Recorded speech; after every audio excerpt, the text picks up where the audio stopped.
Chitral and वखान, ठीक है। Between Chitral and वखान क्या है, ब्रोगिल पास है। अब देखें जो चित्राल है ये किसका इलाका है, पाकिस्तान का इलाका है, ठीक है। और ये जो वखान है ये कल मैंने पढ़ाया था आपको वखान कॉरिडोर, ठीक है। कल ही मैंने आपको पढ़ाया था वखान कॉरिडोर पढ़ाया था।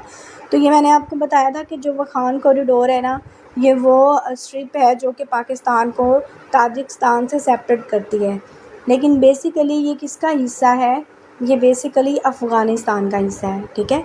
तो वखान क्या है, अफ़गानिस्तान।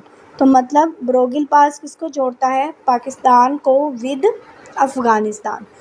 और अगर आपसे चित्राल एंड वखान का पूछ लिया जाए तो वो भी ब्रोगिल पास है। अगर आपसे पूछा जाए कि ब्रोगिल पास किन दो कंट्रीज़ के दरमियान है तो पाकिस्तान एंड अफ़गानिस्तान के दरमियान है, ठीक है।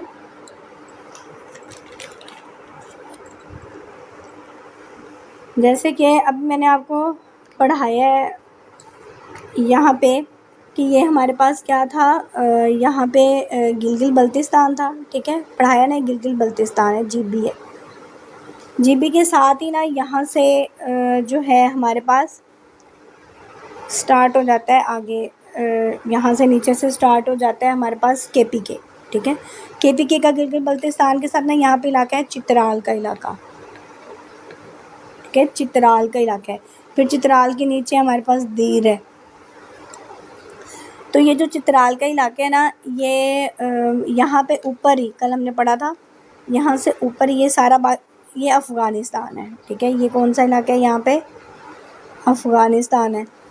तो यहाँ पे एक छोटी सी पट्टी थी जिसको हम क्या कह रहे थे कि ये क्या है, वखान कॉरिडोर, ठीक है, वखान कॉरिडोर। तो चित्राल देखिए, ये जो चित्राल और बिटवीन वखान ये पास बन रहे हैं ना, ये पास हमारे पास क्या है, ये वाले पास को हम कह रहे हैं कि ये हमारे पास ब्रोगिल पास, ठीक है। आई होप सो आपको समझ आ गई होगी। गिलगित बल्तिस्तान के ही साथ यहाँ से केपीके स्टार्ट हो रहे हैं, तो केपीके में यहाँ चित्राल है, चित्राल के नीचे दीर है, फिर दीर के नीचे फाटा की एजेंसी स्टार्ट हो जाती हैं, ठीक है। और साथ ही सवात और कोहिस्तान ये सारे इलाके हैं। तो यहाँ पे ऊपर हमारे पास यहाँ पे वखान कॉरिडोर था। तो ये जो वखान के इलाके के साथ चित्राल और वखान का जो पास है ना इसको हम क्या कह रहे हैं, ये हमारे पास ब्रोगिल पास है।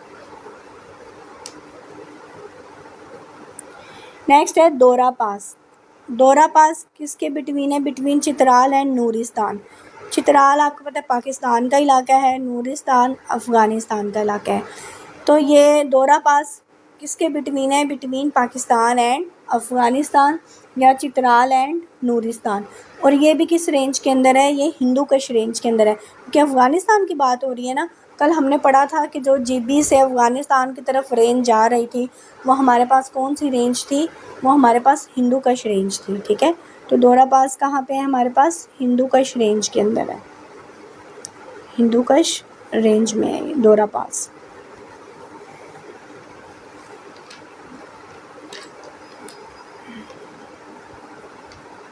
फिर नेक्स्ट है हमारे पास खैबर पास, जिसको हम दर्रा खैबर भी कहते हैं। तो ये बिटवीन पेशावर एंड काबुल, पेशावर पाकिस्तान का इलाका है, केपीके का इलाका है, ठीक है। हम इसको कहेंगे कहाँ पे है ये खैबर, सॉरी पेशावर का है, केपीके का इलाका है, ठीक है, मतलब पाकिस्तान के अंदर है। और काबुल किसका इलाका है, ये अफ़गानिस्तान का इलाका है। तो जो खैबर पास है वो कहाँ पे है, बिटवीन केपीके एंड अफ़गानिस्तान भी आ जा पूछ सकते हैं आपसे, पेशावर एंड काबुल का भी आ सकता है, या बिटवीन पाकिस्तान एंड अफ़गानिस्तान भी पूछा जा सकता है। तो इसकी लेंथ कितनी है, इसकी लेंथ है 53 किलोमीटर इसकी लेंथ है। और हम इसको ना तोरखम बॉर्डर भी कहते हैं, ठीक है, इसको हम क्या कहते हैं, तोरखम बॉर्डर भी कहते हैं। अच्छा, इंडिया पे ना जितने भी हमलावर आए मतलब जो पीछे वो दर्रा खैबर से, इसी खैबर पास से आए हैं, जैसे कि महमूद गजनवी हो गया, अहमद शाह अब्दाली हो गया, ये अभी हम पढ़ेंगे हिस्ट्री जब पढ़ेंगे, ठीक है। सवाए शहाबुद्दीन मोहम्मद गोरी के, वो दरियाए गोमल से आया था, ठीक है। ये क्वेश्चन आता है कि इंडिया पर जितने भी हमलावर आए वो दर्रा खैबर मतलब खैबर पास से होके आए थे, सवाए किसके, शहाबुद्दीन मोहम्मद गोरी के। और ये जो हाईएस्ट पॉइंट है ना खैबर पास का वो क्या है, लंडी कोटल है, ठीक है, लंडी कोटल है। ये एग्जैक्टली ये किस रेंज के अंदर है, ये कोहे सफ़ेद के अंदर है। हमने कल पढ़ा था ना कि हिंदू कुश के नीचे कौन सी रेंज थी, कोहे सफ़ेद की रेंज थी, ठीक है। तो हम इसको हिंदू कुश में भी कंसिडर करते हैं, कोहे सफ़ेद में भी, क्योंकि आपको पता है कि जो कोहे सफ़ेद है वो किसका पार्ट है, वो हिंदू कुश का पार्ट है, ठीक है। यहाँ पे थोड़ा सा मैं आपको बताने की कोशिश करती हूँ कि ये खैबर पास कैसे है। यहाँ पे आपको पता है कि ये हमारे पास ऊपर वाला KPK का इलाका है, ठीक है। ये ऊपर यहाँ पे ये गिलगित बल्तिस्तान है, GB का इलाका है। तो यहाँ पे हमारे पास ना, यहाँ पे पेशावर है, सॉरी ये पेशावर है, और यहाँ पे हमारे पास क्या है, काबुल है, अफ़गानिस्तान। तो ये जो पेशावर और काबुल के दरमियान ये पास है ना, ये क्या है हमारे पास, ये हमारे पास खैबर पास है, ठीक है। फिर नेक्स्ट है टोची पास। अब जो टोची पास है, ये जो है ये बनू और गजनी के दरमियान है, ठीक है। बनू KPK का इलाका है, ठीक है। बनू किसका इलाका है, KPK का इलाका है, और गजनी आपके पास अफ़गानिस्तान का इलाका है। तो जो टोची पास है वो बिटवीन बनू एंड गजनी, ठीक है। बनू और गजनी के दरमियान कौन सा पास है, टोची पास। या आपसे पूछ लिया जाए कि टोची पास किसके दरमियान है, तो पाकिस्तान एंड अफ़गानिस्तान के दरमियान। ये भी मेनली हिंदू कुश रेंज के अंदर है, ठीक है। किस रेंज के अंदर है, हिंदू कुश रेंज के अंदर है, ये भी टोची पास भी।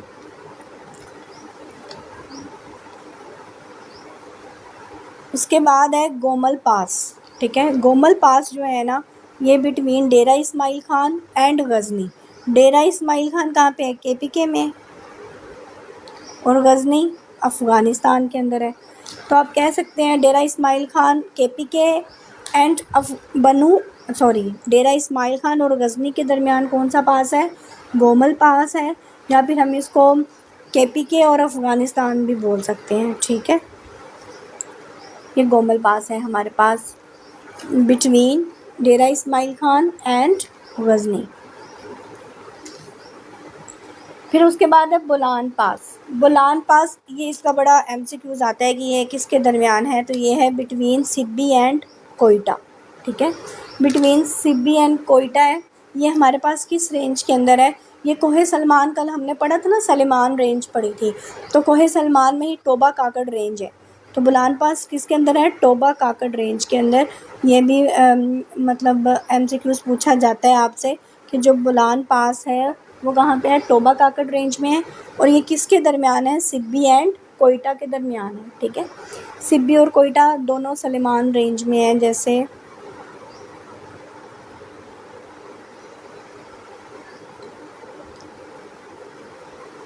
वॉइस क्लियर नहीं आ रही आपके पास, अब बताइएगा, वॉइस क्लियर है मेरी?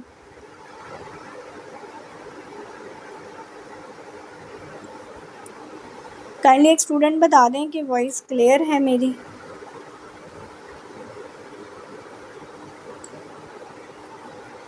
यस मैम, क्लियर है। चलें ठीक है। आप पास पूछ रहे थे ना, तो पास जो है ये मैंने पढ़ाया है स्टार्टिंग में कि पास जो है ये एक रास्ता है बिटवीन 2 माउंटेन्स, ठीक है। 2 माउंटेन्स के दरमियान जो रास्ता है उसको पास कहते हैं। बिटवीन सिब्बी एंड कोयटा ये है बोलान पास। ये ना यहाँ पे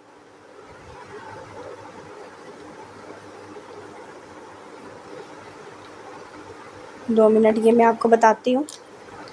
ये यहाँ पे कल हमने पढ़ी थी, ये ऊपर KPK का इलाका है और नीचे ये वाला इलाका कौन सा है, बलूचिस्तान का इलाका है।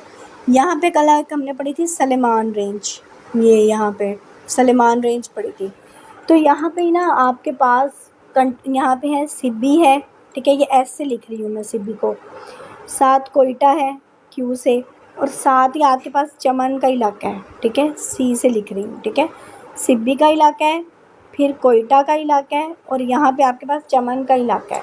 तो जो सिब्बी और कोयटा के दरमियान पास है ना, उसको कह रहे हैं कि ये कौन सा पास है, ये आपके पास जो सिब्बी और कोयटा के दरमियान है, ये बोलान पास है, ठीक है। सिब्बी और कोयटा के दरमियान कौन सा पास है, ठीक है। ये सारी सलेमान रेंज है, सलेमान के अंदर यही सिब्बी, कोयटा और चमन है। तो सिब्बी और कोयटा के दरमियान जो पास है, ये कौन सा पास है, ये बोलान पास।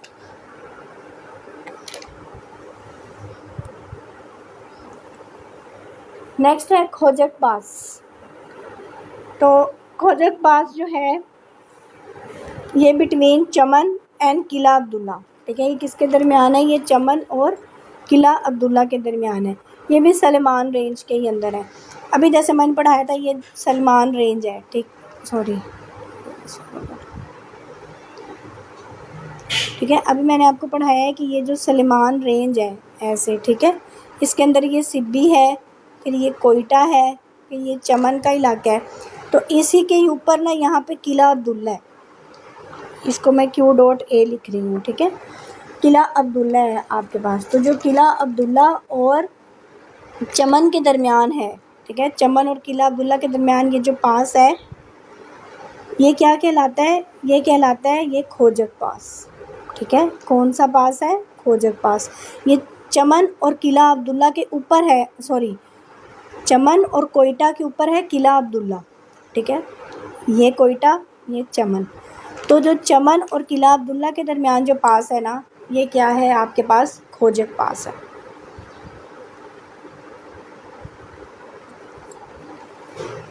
ठीक है, ये मैंने आपको पीछे ही बता दिया है। फिर नेक्स्ट है लवारी पास। लवारी पास जो है ये दीर और चित्राल के दरमियान है, ठीक है, बिटवीन चित्राल एंड दीर। चित्राल आपको पता है KPK का इलाका है, दीर भी जो है ये भी KPK का ही इलाका है, ठीक है। चित्राल के नीचे ही है दीर, अभी मैंने पीछे पढ़ाया है आपको।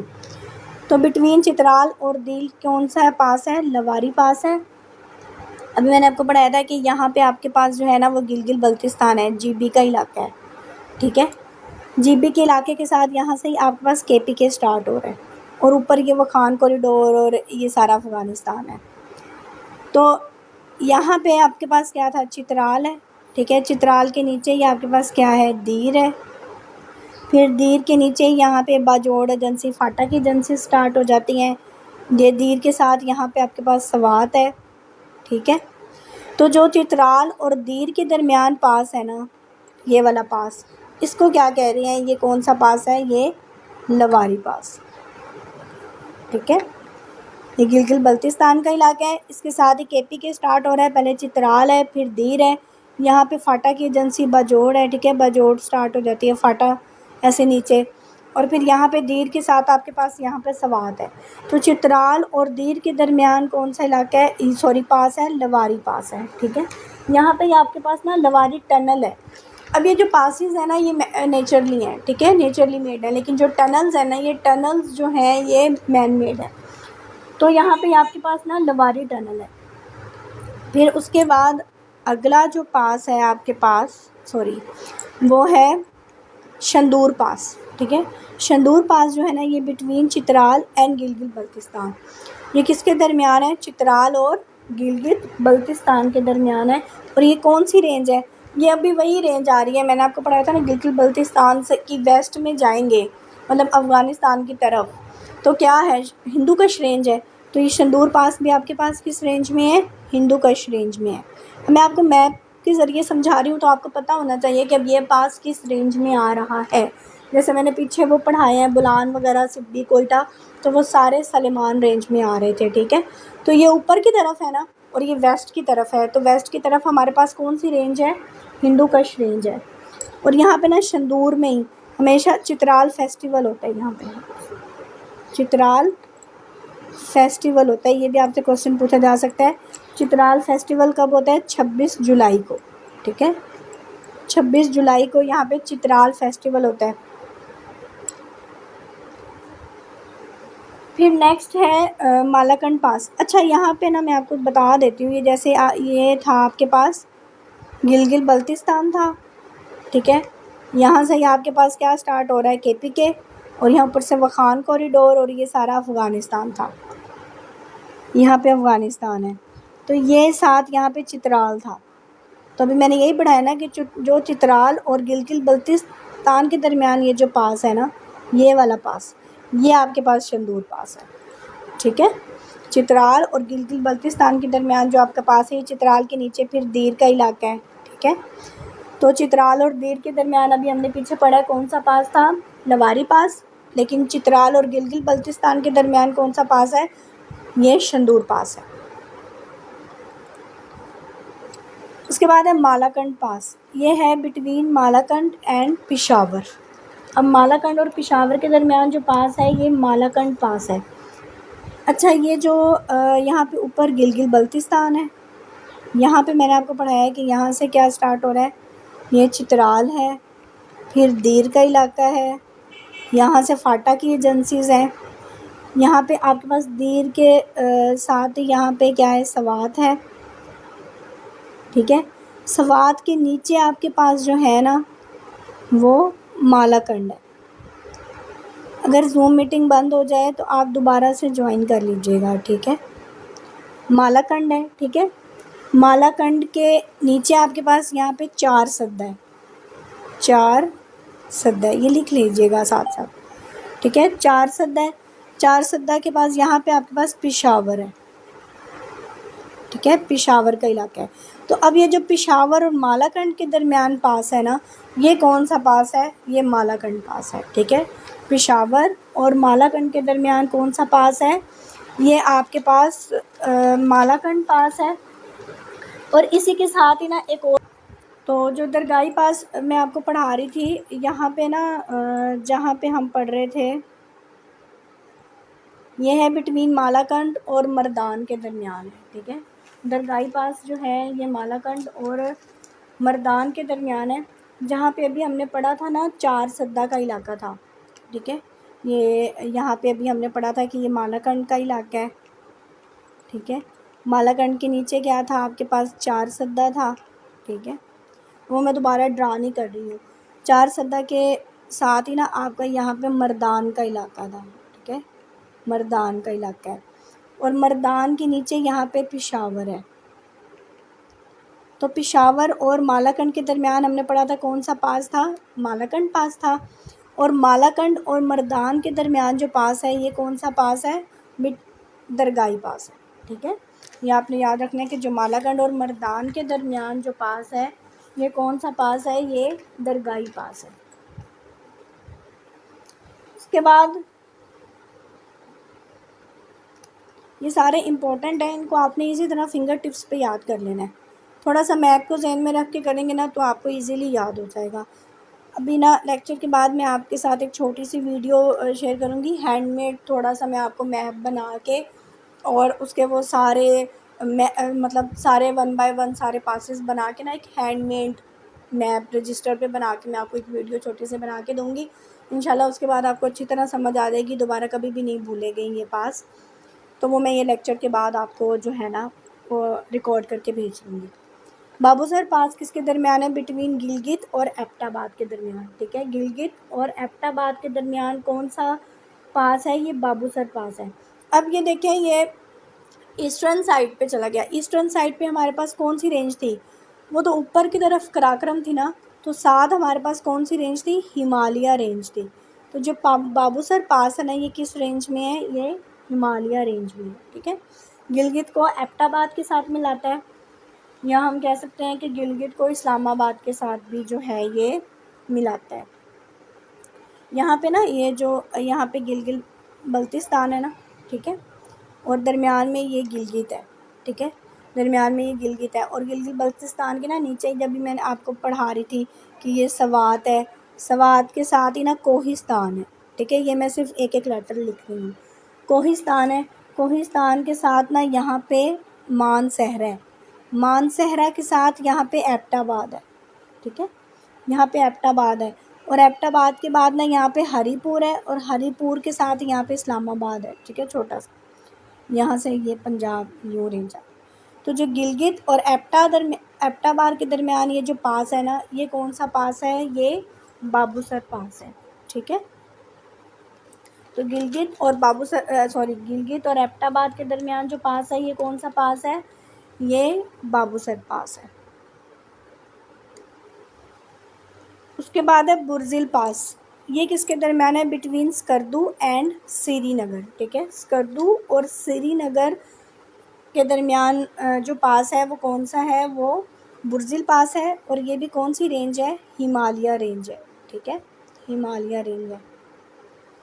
और श्रीनगर आपको पता है इंडियन कश्मीर का इलाका है, और स्कर्दू जो है ये गिलगित बल्तिस्तान मतलब गांचे के इलाके की तरफ आ जाता है।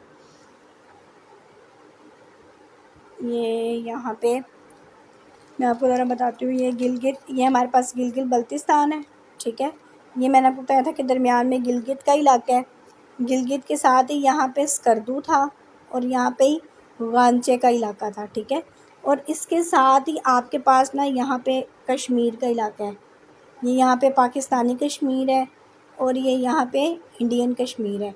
इंडियन कश्मीर का ही ना यहाँ पे श्रीनगर का इलाका है। तो स्कर्दू और श्रीनगर, सॉरी स्कर्दू नहीं, अभी मैं आपको बताई थी गांचे मतलब, और श्रीनगर के दरमियान जो पास है वो कौन सा, स्कर्दू, ठीक है। स्कर्दू और श्रीनगर के दरमियान कौन सा पास है, बुर्जिल पास है, ठीक है। तो अभी जब मैं आपको अभी ना इसके बाद हैंडमेड एक बना के मैप और उसके ऊपर ना सारे 1 बाय 1 पास और किस रेंज में है वो मैं आपको एक छोटी सी वीडियो बना के देती हूँ 5-10 मिनट की, वो आप देखिएगा। इससे भी ज़्यादा आपको अच्छी समझ आ जाएगी और ये कभी भी नहीं भूलेंगे, ठीक है। तो ये तो था हमारा पासेस, ये सारे इम्पोर्टेंट पासेस जो हैं वो आपके मैंने करवा दिए हैं।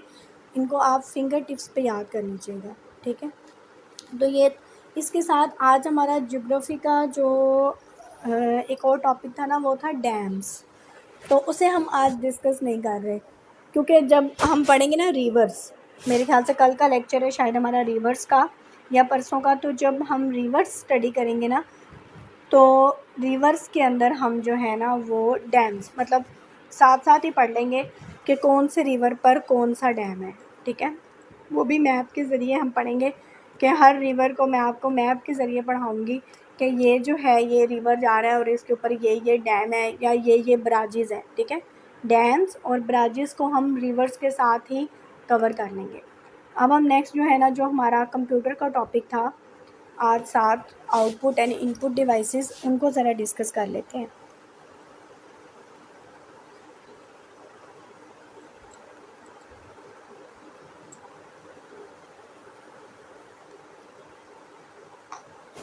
ठीक है, इनपुट एंड आउटपुट डिवाइसेस जो है वो हमारा हम फंडामेंटल्स ऑफ कंप्यूटर कर चुके हैं। उसके बाद आपको मैंने कल जो है वो इंटरनेट के बारे में भी पढ़ा दिया था।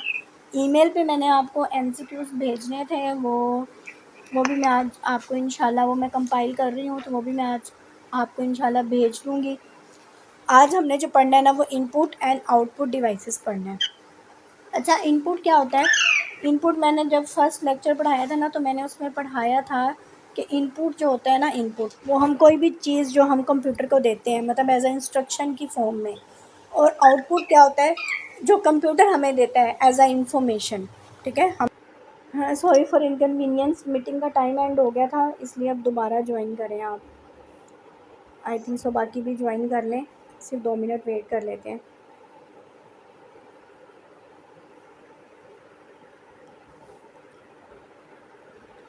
हम जो पढ़ रहे थे वो इनपुट एंड आउटपुट डिवाइसेस में आपको बता रही थी कि जो इनपुट होता है आपने इंस्ट्रक्शन की फॉर्म में कंप्यूटर में दी, ठीक है। वो इंस्ट्रक्शन डाटा की फॉर्म में मतलब नंबर्स या लेटर्स किसी भी फॉर्म में हो सकती है इंस्ट्रक्शन आपने दिया, वो जो आपने कंप्यूटर को दिया वो इनपुट, और जो आपको कंप्यूटर ने दिया वो आपका क्या था, आउटपुट था। अब इनपुट कंप्यूटर में देने के लिए कोई डिवाइसेस भी तो होंगी ना, तो वो इनपुट डिवाइसेस कहलाती हैं, ठीक है।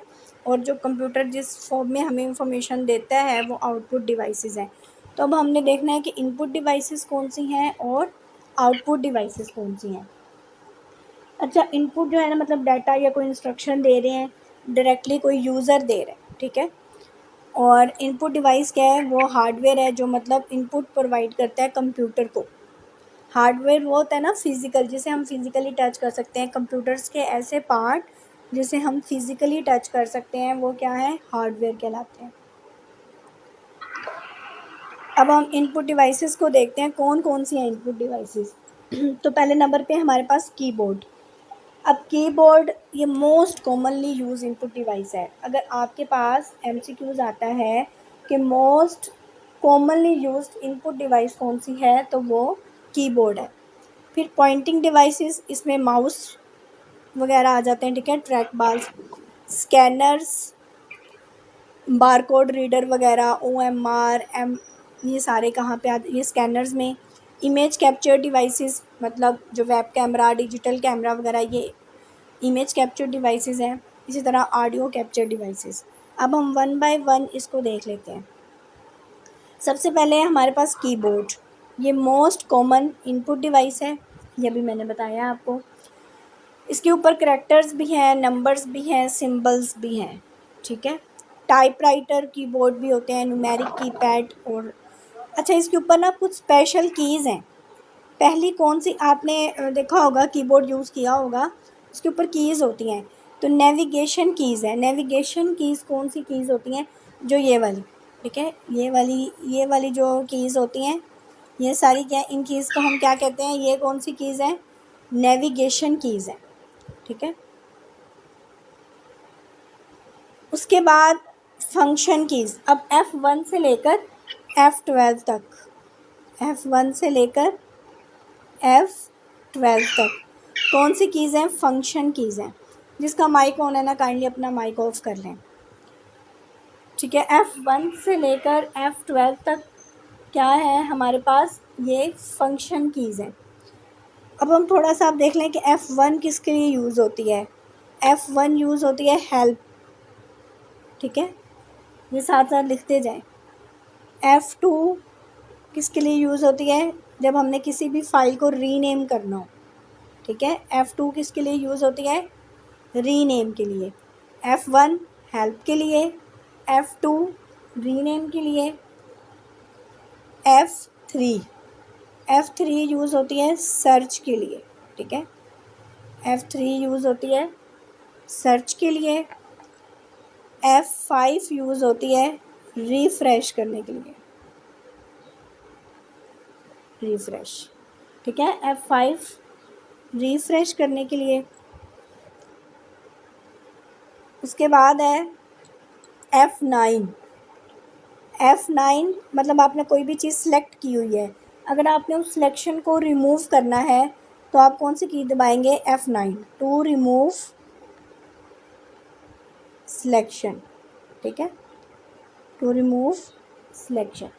इसके अलावा F7 यूज़ होती है स्पेल चेक के लिए। ये सारे क्वेश्चन जो हैं ये एग्ज़ाम में पूछे गए हैं, ठीक है। स्पेल चेक के लिए F12 यूज़ होती है सेव एज़ के लिए। जब आपने फ़ाइल को अपनी मर्ज़ी के नेम से सेव करना हो तो फिर आप सेव एज़ करते हैं, और उसके लिए कौन सी यूज़ होती है कि F12 यूज़ होती है, ठीक है। ये सारी फंक्शन कीज़ और इनका फंक्शन भी मैंने आपको बता दिया। नेक्स्ट जो है टॉगल कीज़।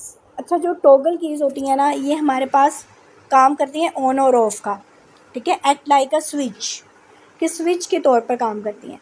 अब इसमें हमारे पास कैप्स लॉक है। जब आप कैप्स लॉक दबा देते हैं तो आपके पास सारे लेटर्स कैपिटल फॉर्म में लिखे जाते हैं। कैप्स लॉक में क्या होता है, कैपिटल लेटर लिखने के लिए सारे लेटर कैपिटल लिखे जाते हैं, ठीक है। फिर जैसे ही आप कैप्स लॉक को दोबारा दबाते हैं तो फिर आपके पास स्मॉल लेटर्स में लिखना स्टार्ट हो जाते हैं। तो ये एज अ ऑन ऑफ के तौर पे काम करते हैं, ठीक है। इसके अलावा कैप्स लॉक के अलावा ना एक और लिख लें, नम लॉक। जब आप नम लॉक प्रेस करते हैं ना तो सिर्फ नंबर लिखे जाएंगे, ठीक है, 1 2 3, और कुछ नहीं लिखा जाएगा। फिर जब आप दोबारा इसको प्रेस करेंगे तो ये ऑफ हो जाएगा। तो ये भी एज अ मतलब जो है वो ऑन ऑफ टॉगल की है। फिर आपके पास है कम्बिनेशन कीज़। कम्बिनेशन कीज़ होती हैं कि जो कि मतलब मॉडिफायर कीज़, इन्हें हम क्या कहते हैं, मॉडिफायर कीज़ भी कहते हैं। मतलब ये कम्बिनेशन विद अनदर की के साथ यूज़ होती हैं, जैसे कि कंट्रोल की है, आल्ट की है, इसके अलावा शिफ्ट की है। शिफ्ट आप दबाते हैं ना, कंट्रोल प्लस एस या शिफ्ट प्लस, और इसी तरह आल्ट प्लस शिफ्ट। तो मतलब ऐसी कीज़ जो किसी दूसरी की के साथ कंबाइन होकर यूज़ होती हैं, वो कौन सी हैं हमारे पास, कम्बिनेशनल कीज़, या हम इसको मॉडिफायर कीज़ भी कहते हैं। नेक्स्ट है पॉइंटिंग डिवाइसेस। पॉइंटिंग डिवाइसेस में हमारे पास माउस आ जाता है। ये हम मतलब इसके ऊपर बटन्स भी लगे होते हैं। जैसे आपके पास ये माउस है फॉर एग्जांपल, ठीक है, ये इसका राइट क्लिक हो गया, ये लेफ़्ट क्लिक करने के लिए हो गया, ठीक है, राइट क्लिक और ये लेफ़्ट क्लिक। और जो दरमियान में आपके पास ना यहाँ पे एक मतलब बटन सा होता है, उसको आप क्या कहते हैं, वो आपके पास स्क्रॉल बटन होता है, जिससे आप स्क्रॉल करते हैं, ठीक है, स्क्रॉल बटन होता है। तो most common pointed device mechanical mouses भी हैं, ऑप्टिकल माउसेस भी हैं, वायरलेस भी हैं। तो माउस को हम क्या कहेंगे, ये हमारे पास क्या है, पॉइंटिंग डिवाइस है, ठीक है। तो ये आपने याद रखना है कि ये हमारे पास क्या है, पॉइंटिंग डिवाइस है। नेक्स्ट पॉइंटिंग डिवाइस में ट्रैक बॉल है। ट्रैक बॉल जो है ना, ये भी माउस की तरह ही काम करता है। उसके बाद टच सरफेस है। टच सरफेस मतलब आप सरफेस ऑफ पैड पे, जैसे वो लैपटॉप वगैरह में होती है, एक मतलब लैपटॉप वगैरह में यूँ बना होता है, उसके ऊपर आप यूँ टच करते हैं, मतलब अपना थंब स्क्रॉल करते हैं, फिंगर करते हैं या जो भी, तो उससे मतलब वो भी एक पॉइंटिंग डिवाइस है। फिर एक पॉइंटिंग स्टिक होती है। कीबोर्ड में ना, कीबोर्ड में कीज़ के दरमियान ही एक छोटा सा ऐसे बटन की तरह होता है, जिससे आप फिंगर से यूँ मूव करते हैं, ठीक है। फिंगर के ज़रिए ना आप इसके ऊपर यूँ मूव करते हैं, तो वो आपके पास पॉइंटिंग स्टिक है, उसको हम पॉइंटिंग स्टिक कहते हैं। फिर उसके अलावा पॉइंटिंग डिवाइस में जॉयस्टिक आ जाता है। जॉयस्टिक किसके लिए यूज़ होती है, ये ज़्यादातर गेम्स, ठीक है, गेम्स खेलने के लिए यूज़ होती है। और उसके अलावा टच स्क्रीन्स हैं। टच स्क्रीन स्पेशल मॉनिटर होते हैं, मतलब आप डायरेक्ट स्क्रीन को टच करके आप काम कर रहे होते हैं, वो भी आपके पास जो है पॉइंटिंग डिवाइस है। फिर स्कैनिंग डिवाइसेस हैं। अब स्कैनिंग डिवाइसेस में क्या करते हैं, आप स्कैन करते हैं, इसमें आपके पास बारकोड रीडर आ जाते हैं। बारकोड रीडर होता है, आप किसी भी शॉप पे जाते हैं, ठीक है, उसमें ना कोई भी आप चीज़ खरीदते हैं तो पीछे ब्लैक कलर का यूँ लाइंस की तरह एक कोड बना होता है। उनके पास एक मशीन होती है छोटी सी, वो उस प्रोडक्ट को मशीन के आगे करते हैं, वो उसको रीड करता है और उसकी प्राइस बता देता है, ठीक है। तो वो जो डिवाइस यूज़ करते हैं ना, वो कौन सी डिवाइस है, वो बारकोड रीडर है।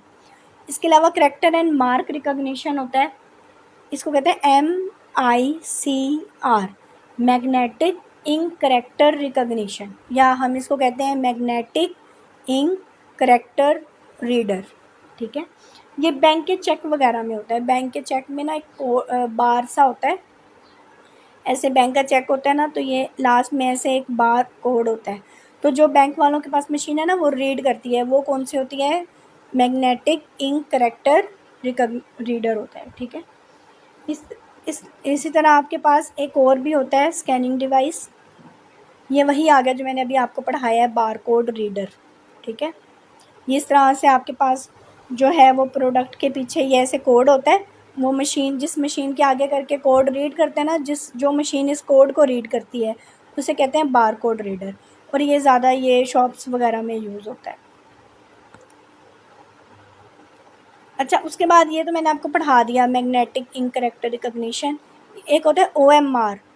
ये जब आप ये जो बबल शीट फिल करते हैं एग्ज़ाम के अंदर, तो ये एक डिवाइस में डाली जाती है जो इसको रीड करती है, मतलब जो पेपर्स की चेकिंग के लिए यूज़ होती है ना, वो क्या होती है, OMR, ऑप्टिकल मार्क रिकॉग्निशन, या हम इसको कहते हैं ऑप्टिकल मार्क रीडर।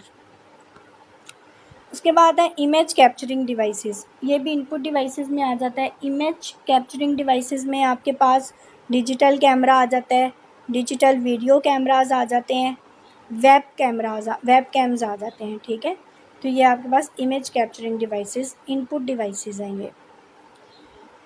फिर ऑडियो इनपुट डिवाइसेस हैं। ऑडियो इनपुट डिवाइसेस में आपके पास माइक्रोफोन, साउंड कार्ड, ठीक है, ये सारी चीज़ें क्या हैं, ये साउंड को डिजिटल फॉर्मेट में चेंज कर देती हैं।